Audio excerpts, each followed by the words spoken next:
This is Tim Staten with Tim Stating the Obvious. What is this podcast about? It's simple. You are entitled to great leadership everywhere you go, whether it's to church, whether it's to work, whether it's at your house, you are entitled to great leadership. And so in this podcast, we take leadership principles and theories and turn them into everyday, relatable, and usable advice. And a quick disclaimer. This show, process, or service by trademark manufacturer, or otherwise does not necessarily constitute an implied endorsement of anyone that I employed by or favors them in representation. The views are expressed here in my show are my own expressed and do not necessarily state or reflect those of any employer. Hey, so welcome back. Russell, I really appreciate you having on the show. The last couple episodes, we kind of introduced you to the listeners and what we were going to be talking about. Last week, we talked about taking risk and overcoming our fear and stepping through that with courage. And then this week, we're going to be talking about our feelings and emotions. And if you could just kind of explain, what does that really mean when we talk about building courage and then dealing with our emotions? Yeah, and thanks for that question, Tim, because here's the key thing. To be a leader, you have to have a facility with working with your own feelings and the feelings of others. You have no choice. And in my experience, much of leadership training just ignores it. So, but it's important because if you can't generate, as a leader, if you can't generate enthusiasm or inspiration in the people that are following you, or trust or loyalty or urgency or pride, any of those emotions, if you can't generate those in your team, they're not going to follow you. You're going to be leading a movement of one. So one, you need to be able to generate these feelings in folks on the one hand. And in order to do that, you have got to be a master of your own emotions. We are emotional creatures. We cannot escape it. And leadership is about relationships. So that's why we're talking about it today. Yeah, so you bring up a good point where we need to drum up emotions in other people to keep them motivated, to keep them going forward. Now, when we talk about our own emotions, let's talk about people who tend to wear their emotions on their sleeves and not be fully aware of their emotions and how they interact with people. So, for instance, I may be mad about something else. And this just recently happened to me the other day.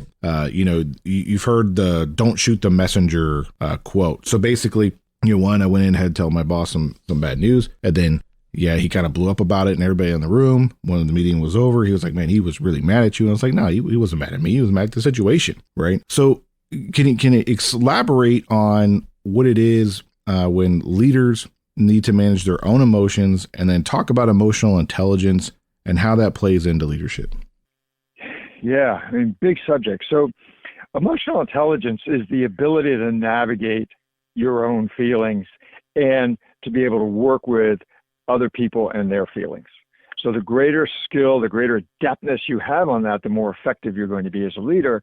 And not uncoincidentally, the more you're going to enjoy your life.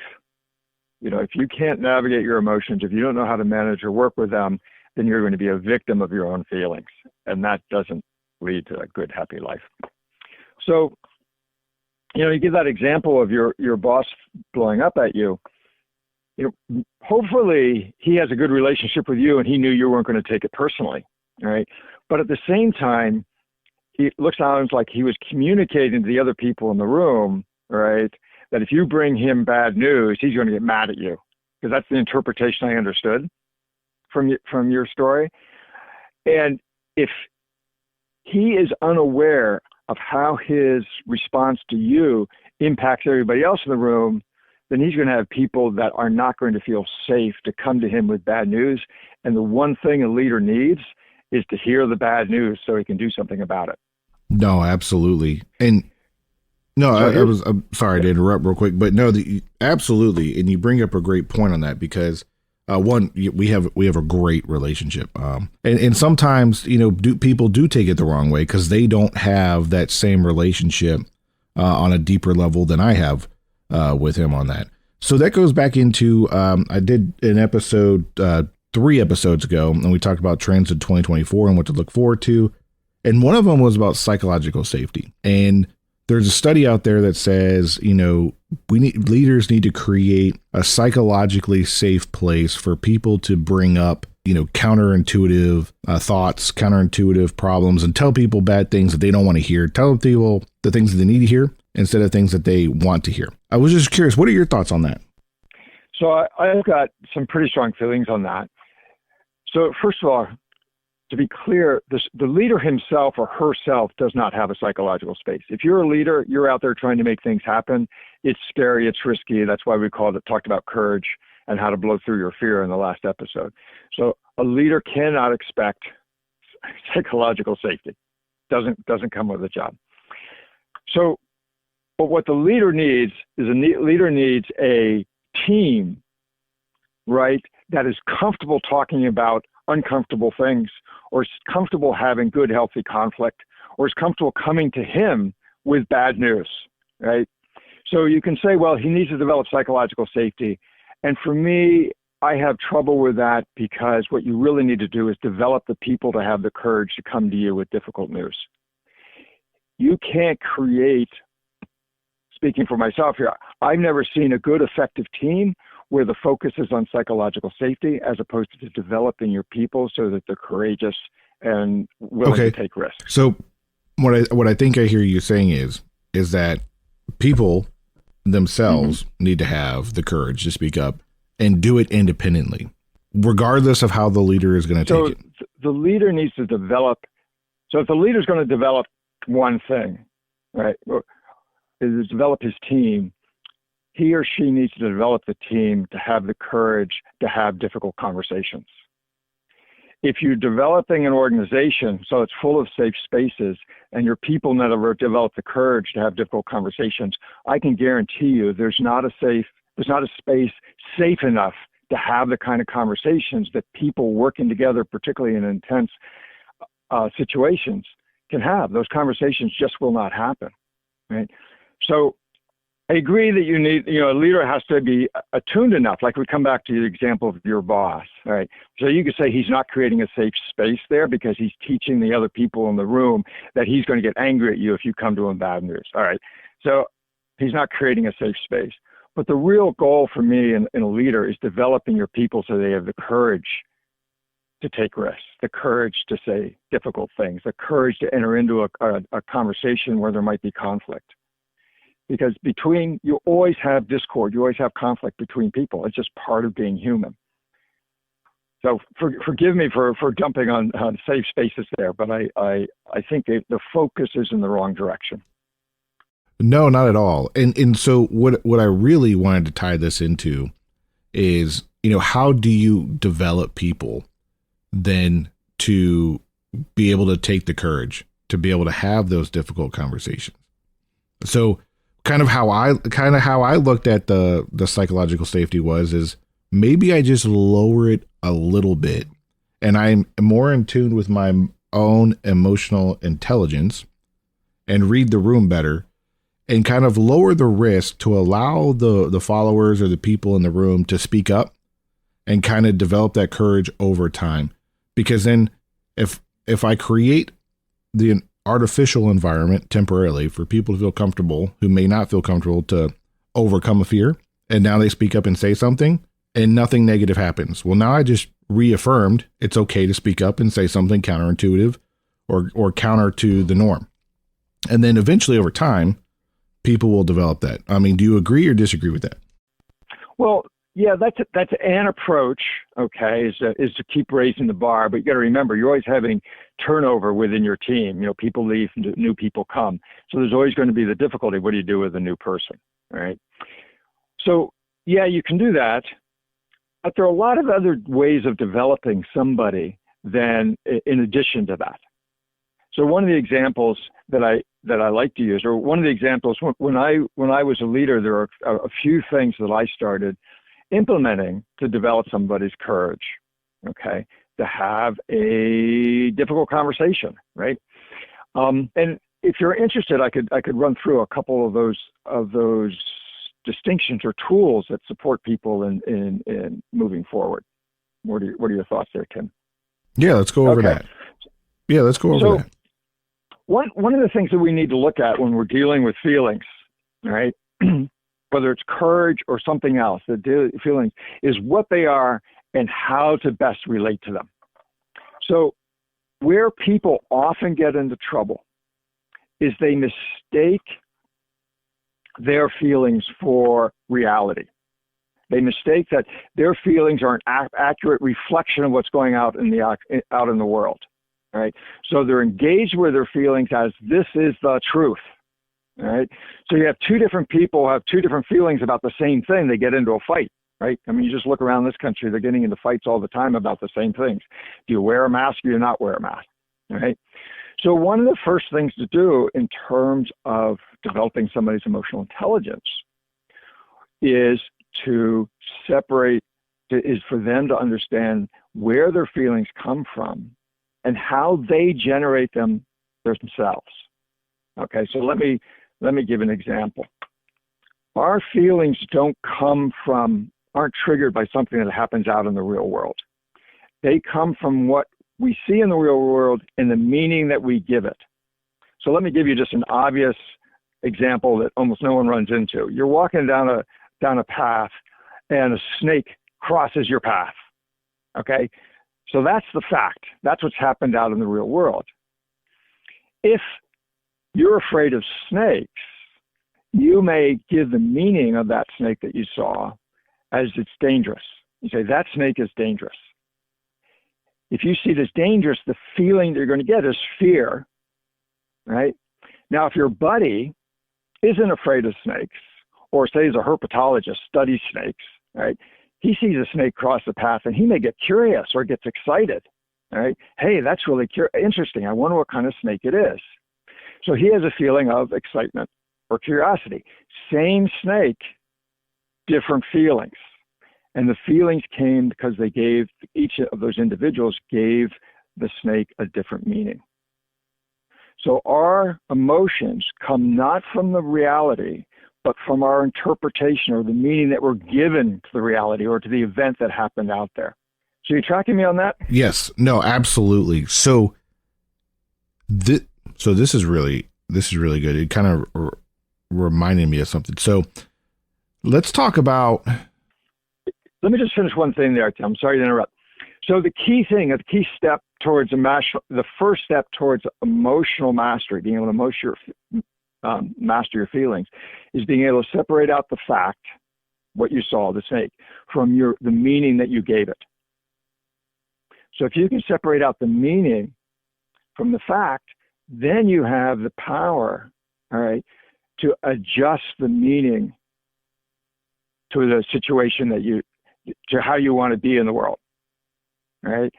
People who get too engaged or too, they collapse the meaning with the fact, right? They don't have the freedom, the internal freedom to choose a different meaning and thus get a different feeling. What I'm saying here is you have control over the meanings that you give things. Therefore, you are able to choose how you're going to feel about something. If you change the meaning, you're going to have a different feeling. And that's the first step to mastery of your feelings.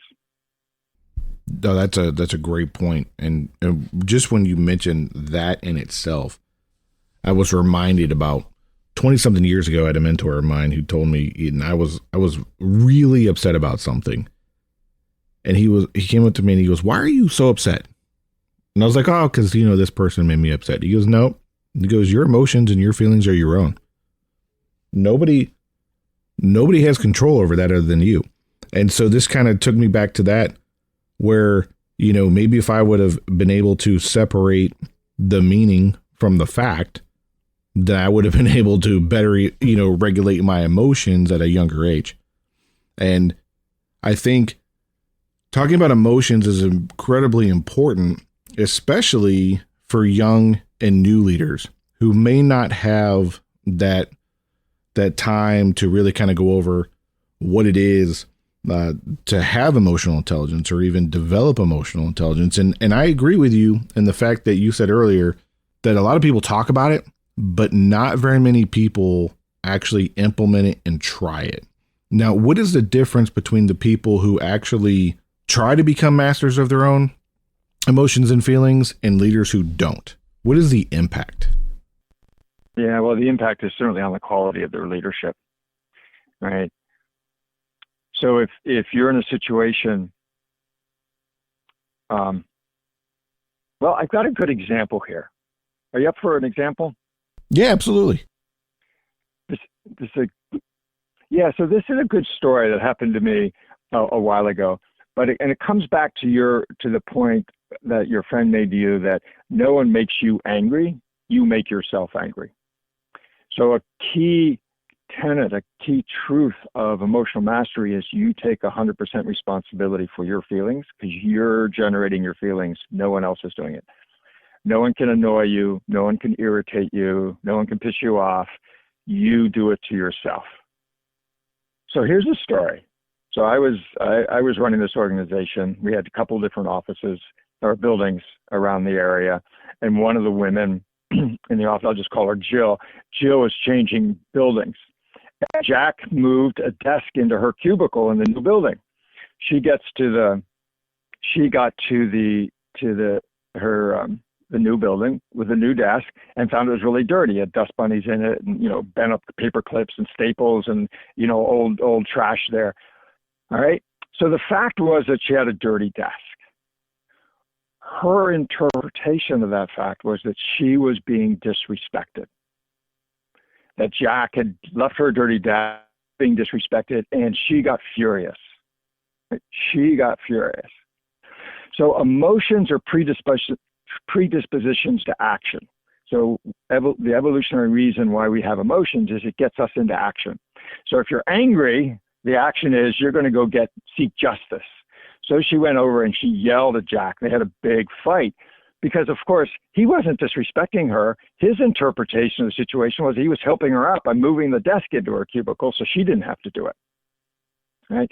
So to answer your question, what's the impact if people can't take responsibility for their meanings that they're giving things, and thus taking responsibility for their feelings, is you can have a lot of unproductive conflict, right?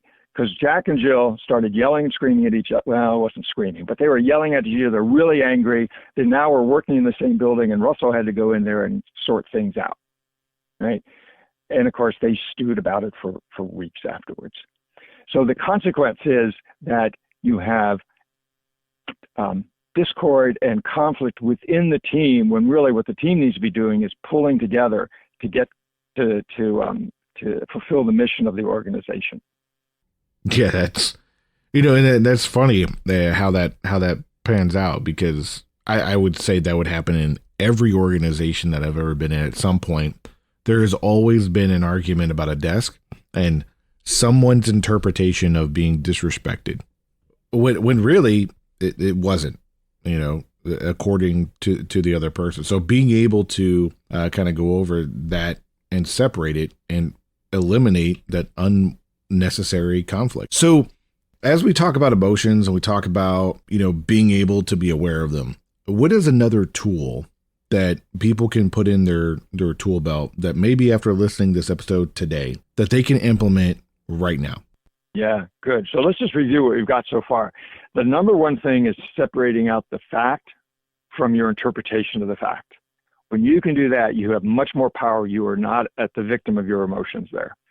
The question is, if you've got a feeling that's not working for you, like you're getting angry, how am I looking at this situation such that I'm getting angry? So that's number one, separating out the fact from your interpretation. Two is to take 100% responsibility for your feelings. You're generating your feelings from the meanings that you're giving things. Right? As soon as you give somebody else responsibility for your feelings, like you did with your friend there, when you say he made me mad, you're giving away power. You're giving the other person power over your feelings.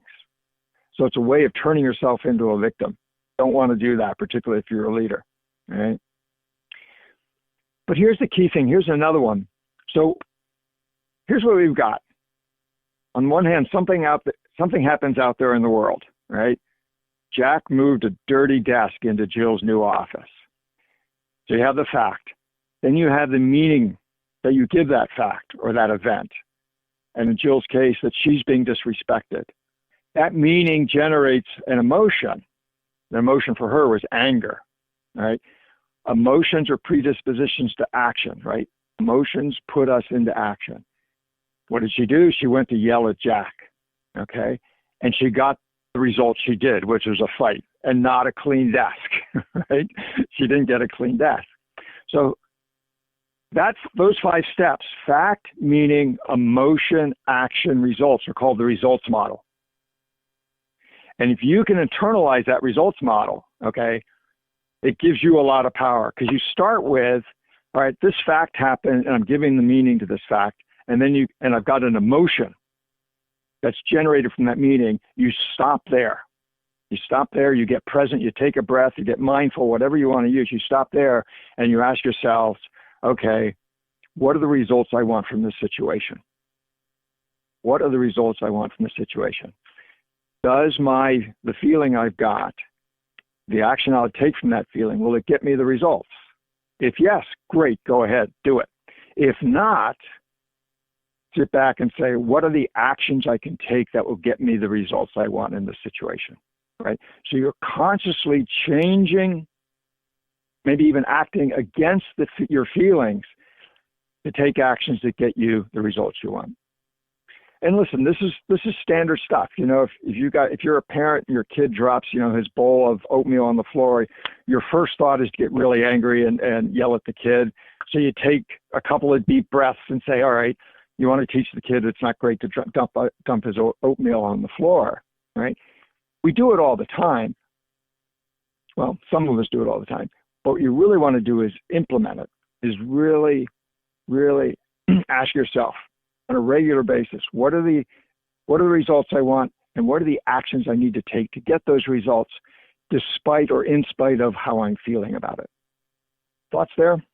That's really a great model to sit there and think through it. And if you're listening to this, you might not realize, if you've never done this, by the way, you might not realize how intentional of a process this has to be, because if we're just, as human creatures, right, human beings, we kind of just feel something and we go with it instinctually, and it's not until you actually sit back and take a pause and think through your own emotions and then go, what is the action and the result that I want? Is my action going to get this result?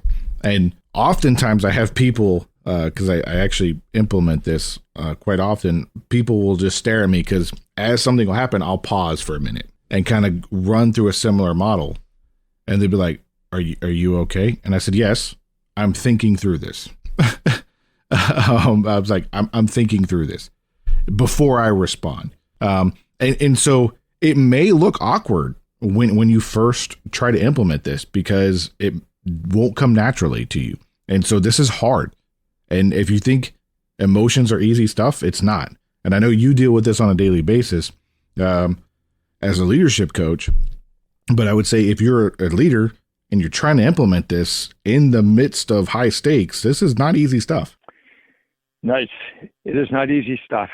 It's even more difficult if, like most of us, particularly those who are not trained, mistake our feelings for a direct 100% reflection of reality. If we think that we've been disrespected, like Jill thought she was being disrespected, and it was true that she was disrespected, then there's no room for change. If that's the truth, you can't do anything else. You got to do the truth. So disconnecting yourself a little bit intellectually from your feelings, not to deny your feelings or to try and repress them, but not to believe that they are the truth. All right. So, yeah, it takes an exceptional person to step back and say, my feelings are telling me to do this, but I know if I do this, I'm going to have bad results. I'm not going to get the results I want. So I'm going to take another action that may conflict with my feelings because I want different results. And that is incredibly hard. As you had stated before, that is not easy stuff. And as leaders, we sign up to do the hard stuff. We don't sign up to do the easy stuff and to get away with things. So I just wanted to stop there with that tool in mind and that model in mind for people to be able to use to move forward. So before we go, I would like to ask everybody out there who's listening, if you have a question for Russell, please go to the YouTube video on this one that is posted and leave a comment and ask Russell a question about this topic. Or if you have one in general, you have something there, let's leave a comment there. The other thing I'd like to ask, if you can go to timstatingtheobvious.com, you can also email me a question for him, and then we'll also relay that on this topic as well. Now, before we go, I know that we have another episode ahead of us. Russell, if you kind of want to give us a preview of what we're going to be talking about next time. Yeah. So we've talked about courage. We've talked about how to master your feelings. And the last episode is going to be, and to be clear, that we're only scratching the surface of what a good leader needs to do, both in terms of emotional intelligence and other kinds of behaviors. But the next one is, I'm calling it master your fate. So it may say something odd to talk about leaders mastering their fate, but there's a lot of leaders out there that don't know how to design or create their lives. And so what we're going to talk about next time is a key distinction. I call it one of the most important distinctions that any human can bring into their life in order to design the life that they want. And that distinction, we call it at effect or at cause. And I'll explain more next week. All right, Russell. Hey, thank you for stopping by and talking with us on this episode. Thank you. All righty. Thank you, Tim. As always, thank you for stopping by and checking out this episode and listening to it. I really hope that you enjoyed it. Before we go, I'd like to ask a favor of you if I could. If you could please share this episode with one or two people who you think might like this topic. If you haven't followed or subscribed on the platform that you're listening to, and hit all the bells and icons and all the whistles so that you know that when we post another episode, you'll be alerted, please go ahead and do all that before you go. If you got some value out of this episode, please leave a review or a comment so we can help spread the show to other people who might be interested in the topics that we've talked about here today, but may not have found our show yet. Again, thanks for stopping by. I'm Tim Staten, stating the obvious.